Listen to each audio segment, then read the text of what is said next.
Housekeeping. I have been doing a lot of stuff for other people. Consulting and unpaid consulting. A mix of the two.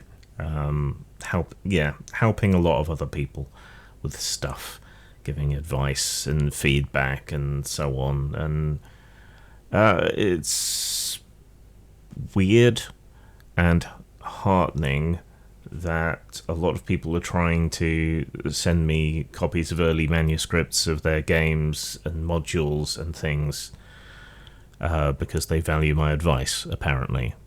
Fools! Fools! Yeah, because I'm so successful these days. But I guess I can talk pseudo-intellectual wonk about games until the cows come home. So maybe that's what they're looking for. So there's a lot of demands on my time, and I don't believe in the spoons theory. Depression is more like dragging a big, heavy ball and chain around on your ankle, rather than being a number of spoons. But obviously, it takes more effort to do stuff, and my brain has been all over the place lately, so I like doing stuff for other people. Sometimes, though, I just get a bit socially, mentally overwhelmed, and that's been a bit of the case these last couple of weeks with other shit going on as well. I've got some more Ronin art in. I will remember to share some of that with people at some point. My weeb consultant has gone back to work, having gotten autistically fixated on the stuff on katanas, which they were helping with, which means I have to step in and do a lot more of the historical writing and so on about Japan, which is not my area of speciality, than I was anticipating. So it'll be delayed even more, and I'm having to do other things anyway, because house repairs still ongoing, on and off. Should be finished by the end of the month, fingers crossed. Rack and Ruin Goblins, that's racist class Rack, is out. Go and buy it. The Kobolds one is on the way. These are small projects I can turn out fairly quickly once I get the free time, so expect that at some point soon, and then more following on after that. And I've paid for a cover for Kobolds, though the sales on Goblins doesn't really justify it, in order to do A/B testing with AI art cover versus human art cover. So that'll be interesting. I guess I'll report back on how that all goes. I've also been doing a lot of layout stuff for the OGGM. He's put his catalogues out. He's got a Space Goblins book that needs laying out as well.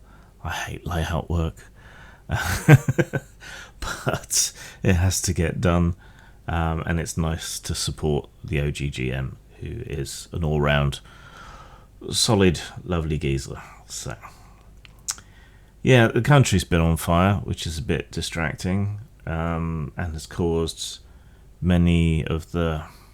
maybe I shouldn't say that. No, you know what? I'm kind of tired of being the understanding, bigger man. It's not done me any good at any stage, has it? Having nuanced opinions and trying to explain them, and being forgiving of other people's foibles. It's done me no good whatsoever. It hasn't got anyone to listen to me at any point, or to extend any tolerance the moment I give them the slightest pushback. So no, fuck it. The race riots in my country have led many of the same easily led rightoids that fucked off after I pointed out what seemed to be an imminent threat of American fascism from Trump following the assassination attempt. Many of them have come back to say various things, usually completely erroneous about immigration, crime, violence, and the riots in my country. But it's been gratifying to see that the communities in many of these places that have been afflicted by these riots have come together and come out completely dwarfing the racists and rightoids and the anti-immigration people, particularly in places like Bournemouth and Brighton, London. It's been good to see. Yeah, especially, I will treasure that aerial photograph of like 4 racists huddled behind police protection from thousands upon thousands of anti-racist demonstrators. It's almost enough to renew my faith in humanity. Almost, but not quite. Close, but no cigar. Alright. Comments on the video games post. Loxley says, "Oh, I'm not going to know what a tick attack was." Boo. You can play it online in emulators, so just go and look up a tick attack. And any of the other Spectrum games that I may have mentioned, they can be found on various sites of various levels of dubiousness through emulators for you to play online, though they quite often lack keyboard instructions, so good luck. Dream Makuma says, "No Doom." Having come up on the Spectrum and the Atari ST, and not having a PC of my own until kind of after Doom was a thing, no Doom. I did enjoy Doom, but I just went with the games and things that I thought of first, reckoning that those would have been the ones with the most influence on me. On the old review of Blades in the Dark, Bonswal says, "I generally don't like Powered by the Apocalypse games because I find it very hard to be immersed while I'm playing the game. Forged in the Dark games are different. The way everything is presented and the way you have mechanical agency as a player makes it far more immersive for me. Powered by the Apocalypse feels like storytelling and improv acting, but Forged in the Dark feels like role-playing, at least for me."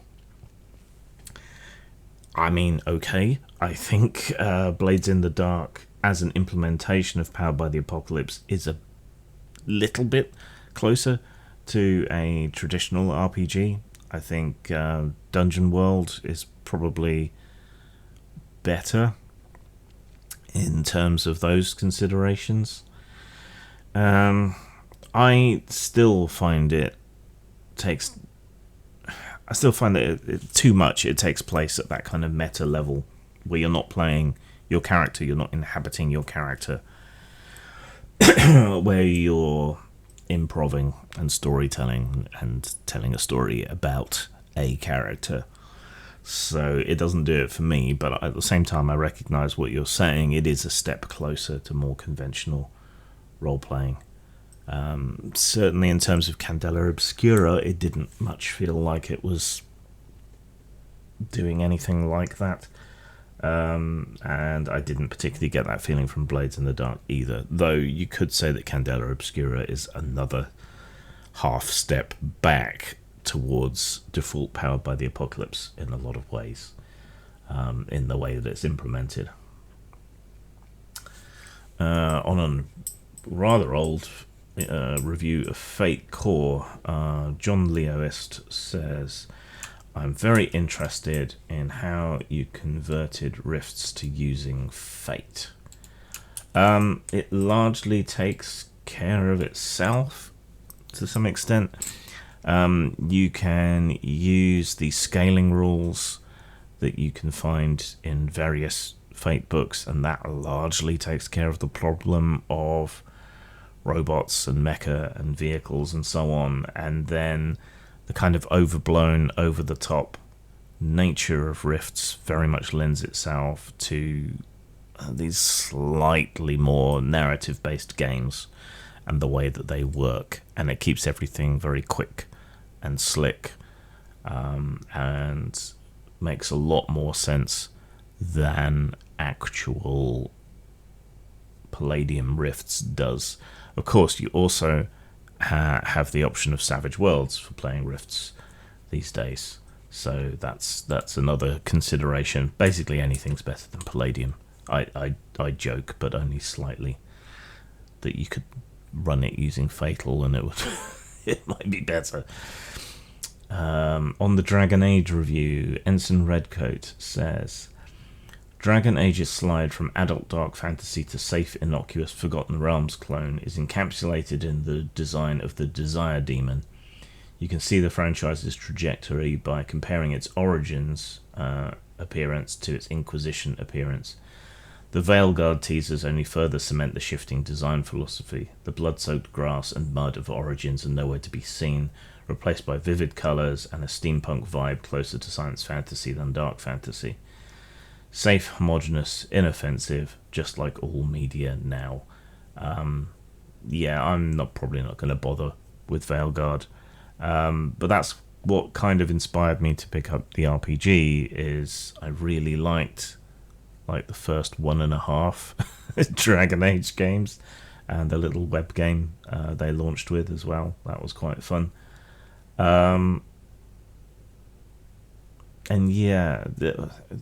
This is the feeling I keep getting from a lot of these bad media properties, is I want to do it better. Like the bad Star Wars movies and series and everything else makes me want to run the Star Wars RPG.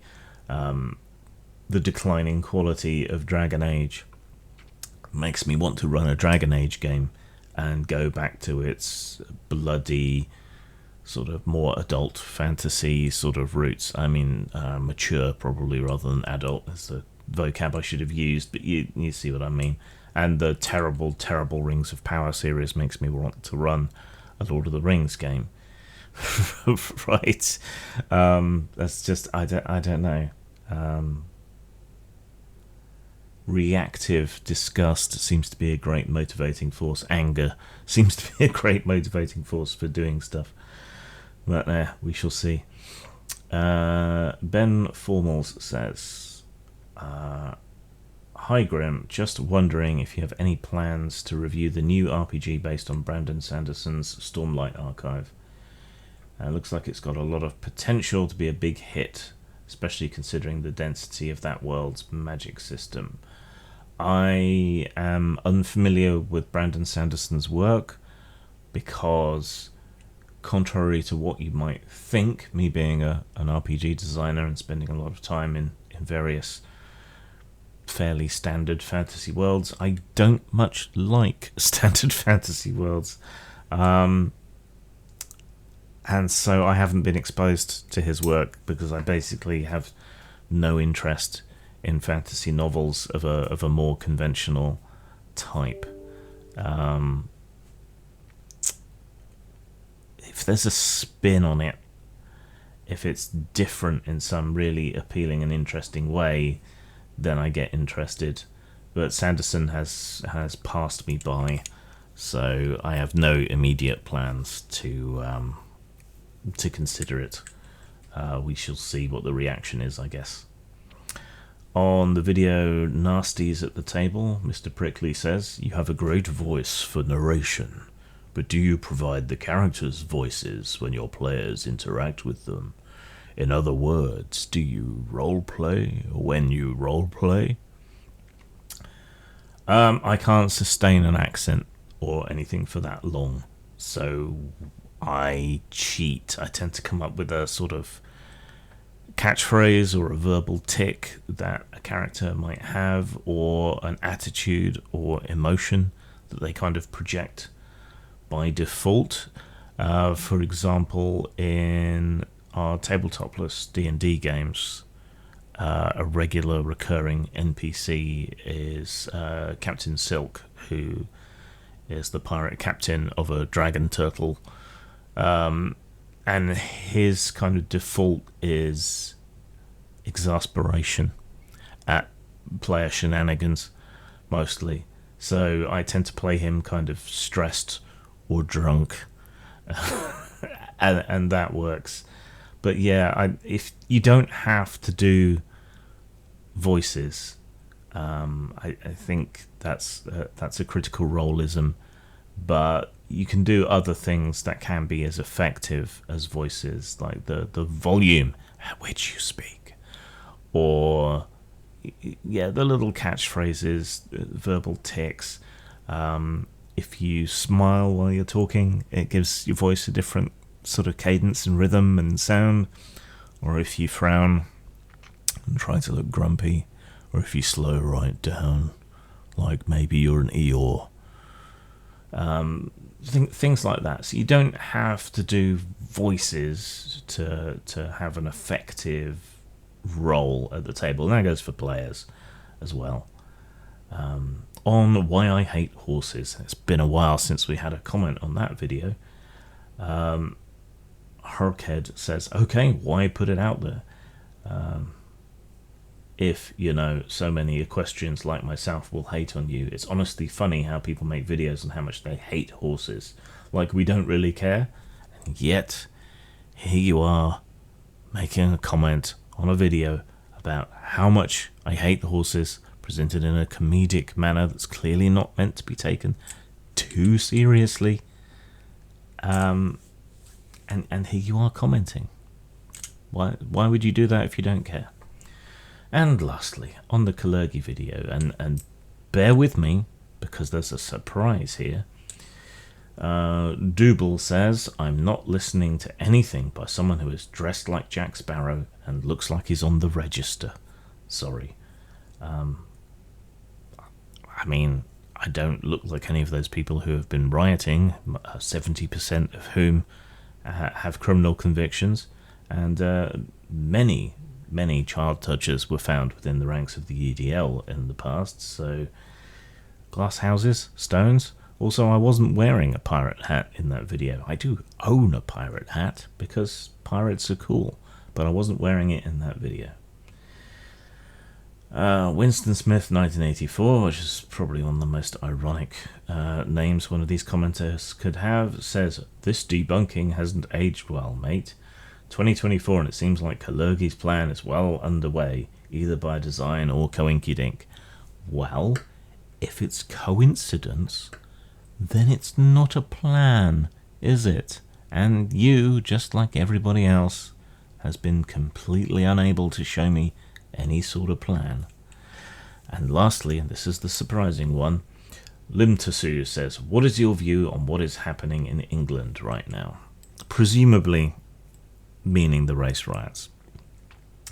Opportunistic scumfuckery by knuckle-dragging racists who exploited the murder of 3 girls that had nothing to do with immigrants or Muslims to react.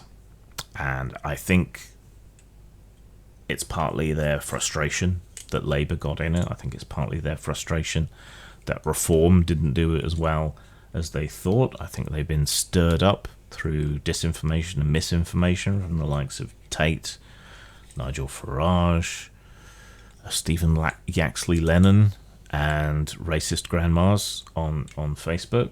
But I think just they were waiting for an excuse to do something like this, because it didn't matter that the truth was that the guy wasn't an immigrant and wasn't Muslim. They were already all teed up to kick off. It's been organised, which is concerning, but the massive counter-protests have been incredibly heartening. But it shows the danger of nonsense like the Kalergi plan conspiracy theory, in that people believe there's some sort of sinister cabal or something out there, trying to subvert or replace people. You add 2 to 3, you get 5. You don't get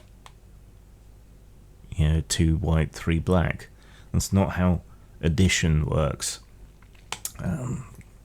So the whole replacement idea is nonsense anyway. Immigrants pay more in to the exchequer than they take out. They are less likely to be criminal than native-born people for whatever reason, probably just because there's more of us, but it is a proportion maybe there's more incentive for them to keep their nose clean because of anti-immigrant sentiment or whatever else. Birth rates, which is something these people like to go on about, normalized within about 3 generations. And people used to say the same thing about the Irish and the Italians, because Catholicism, you see, Catholics breed like rabbits. Soon they'll overwhelm our numbers. Never happened. It's never gonna happen. Shut up. So, I mean, everything that they believe is nonsense. Grooming gangs. Right, so there was a problem with people not wanting to be perceived as racist, and so things went on longer than they should. But it's still true that most grooming gangs are white people. Most people arrested for that sort of thing are white people. Again, could just be, those other social factors I mentioned. But I mean, literally every single thing these people believe isn't true, but the nonsense perpetuates, and things like Kalergi plan conspiracy theories are a large part of why. And the other half of that, of course, is it's much easier to blame migrants, immigrants, asylum seekers, than it is to actually address the underlying causes of the problems that are making them angry. The decrease in social services, the decrease in social investment, the difficulty for finding jobs of particular kinds, difficulty access housing, and so on. None of this has anything to do with immigrants. In fact, they ease the problem. They're builders. They work in the NHS, thereby easing strain on it. And welfare-wise, they're less likely to be on welfare, and they pay in more, as we covered. So everything they believe is nonsense.